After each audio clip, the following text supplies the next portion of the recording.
So this is the story of the first time that I met my master in the physical. I was very fortunate that just a year, less than a year, after doing my first advanced meditation program, where I had the experience of finding my guru, that he came to New Zealand. And I still remember when it first happened. My teacher sent out an email and it said, "Hey, there are these 3 amazing things happening. Number 1, we're doing another advanced meditation program. Number 2, we're doing this course called a DSN. It's a breakthrough course that helps you to become strong and resilient. If there's anything that you feel you cannot achieve in life, this will remove the obstacles and allow you to become unstoppable." I like the sound of that. And the third is Gurudev will be coming to the country, and we have an opportunity to book a seat with him on the plane as he flies from Auckland to Wellington to Nelson to Wellington to Gisborne back to Auckland. And she gave me the prices for all 3. And I immediately emailed her back and said, "These all sound amazing. Which one would you recommend?" To which she immediately emailed back, "What do you mean, which one?" "All of them, of course." To which I replied, in my mindset of the day, "I don't have enough money to do all of them." In her compassion, she mailed me back straight away and said, "Daniel, let me tell you a very beautiful process.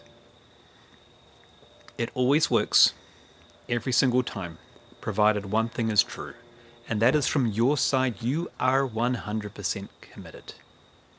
She said, "Offer up this simple prayer. Say to whoever you pray, divine, God, consciousness, universe, whatever, doesn't matter.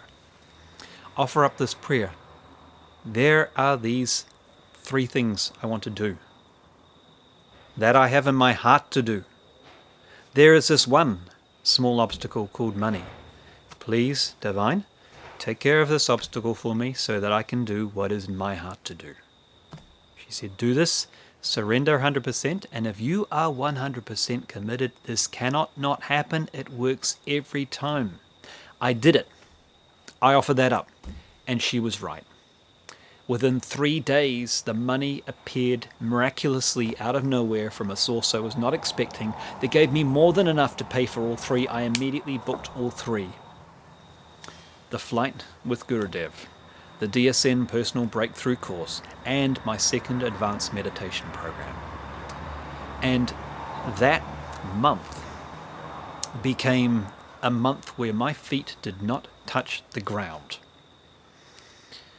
Many stories I could share about the second Part 2 course, the Advanced Meditation Program, and my first DSN. We'll do that another time.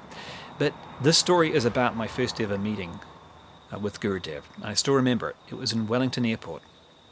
And we were in transit going back from Nelson to Wellington, then en route to Gisborne. And there were these 2 American women who had been traveling around with Gurudev for what seemed like about a year or more. And they were chatting, and I chatted to them, and they said, "Well, have you ever talked to Gurudev?" And I said, "No, I haven't." And she was like, "Well, there's a seat right there. Well, sit down, talk to him." And I was like, "Well, what do I say?" She said, "It doesn't matter. Just anything. He won't mind. He's very natural. Sit down, talk to him." And so I did. And I sat down. And I turned, and he's right here. And I'm sitting in the seat next to him, which no one was taking. And I started babbling. "Oh, I'm so grateful for all these things you've done and this and that." And after about a minute of babbling, he cut me off. Looked me right in the eye and he said, "Have you left your job?" And I was shocked. Turned out I had left my job. And I said, "Yes." He said, "Don't leave your job for this path."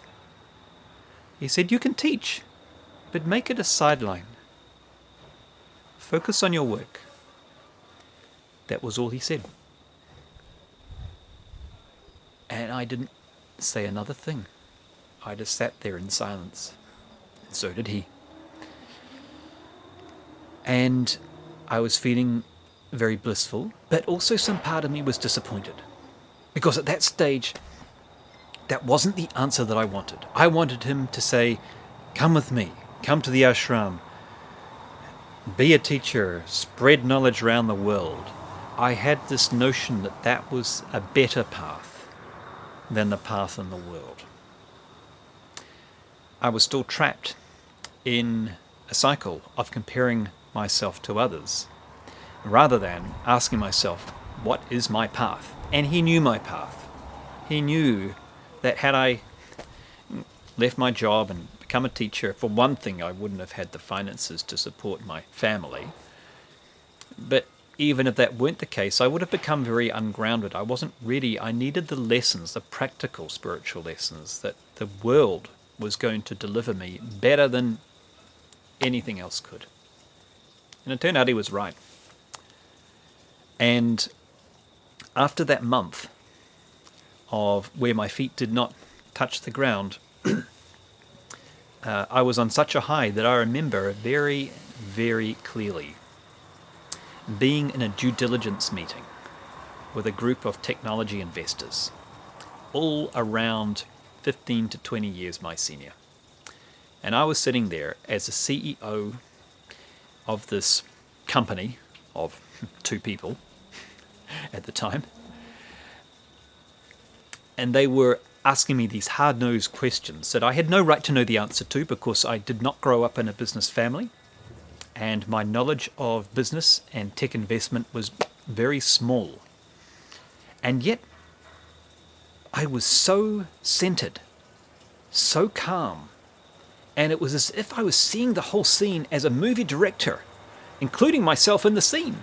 And every question they asked, I knew the answer to. And I felt I had all the time in the world to answer, and I was completely unattached to whether they invested or not. And I just focused on answering each one with incredible presence and love. And at the end, it was as if I'd been in a ring with about 8 heavyweight boxers who had all expected to take me out in the first round. And they kind of looked at each other like, well, that wasn't how we expected it to go. We thought we'd take him out by now, but we haven't. I guess that means we have to invest. And they did. We made it to the next due diligence discussion, which was a miracle in itself. And the miracles continued. And we became the first company in New Zealand that raised investment from an angel investment firm. Suddenly my name was all through the media, and suddenly our company was on a trajectory to go global. I formed an incredible board. Within another month and a half, we started to form a team. We built our product. And in the next couple of years, we got it to a point where it was set up for exponential growth. None of that would have happened had it not been for that month that I spent with my guru, with that DSN course, and with that advanced meditation course. Those 3 events together just combined perfectly. And had my teacher not had the wherewithal to challenge me when I said, I don't have enough, in that case money, but it could easily have been time or some other resource I felt I was scarce of at the time. So I'm so grateful my teacher challenged me. I'm so grateful that my master could see my true path, not the one I imagined, and gave me the answer I needed, not the one I wanted, to my question. And I truly believe, in fact know, that every person can connect with people that if you don't connect with them, then probably no one will. I've seen people who are policemen or farmers or firefighters or surgeons or dancers, housewives, prison officers, all sorts, who have all brought people onto the path who they resonated with at that level. Because whilst at one level we are all consciousness, To start with, we only know that at an intellectual level, and we tend to only really resonate with people who seem to be of our world, and our family is a little bit smaller, isn't it? It's our immediate genetic family plus people who seem to think like us. And whilst we love to feel that we feel belongingness to everyone, to start with, it tends to be to a smaller group. And so knowing who that group is and being able to reach out to them is important. And a lot of the people who I've been able to help as a spiritual teacher have been people like me, other entrepreneurs, so-called professionals, people who are of this world with families, other middle-class people, right? So everyone has a unique purpose. And the lessons that this worldly existence have given me could only have been given to me by this worldly existence. And they have grown me in a way which is consistent with the Dharma that my master saw all those years before. So my encouragement to you would be never to compare yourself to others, never to compare your path to others, to see yourself as ahead or behind or equal to someone else in their path. Everyone has their own unique journey, and it's not just a journey of one lifetime. It's an inter-lifetime journey. And everyone is going at a different pace, starting at a different point, and who cares? It's all irrelevant. The only thing that is relevant is you're here in this life, in this body, for a short time. What are you going to do with it? Are you going to discover what your true path is and follow it? Or are you going to look around you and base your path on what others are doing? And if it's the second option, then your life has been wasted, because whatever you accomplish,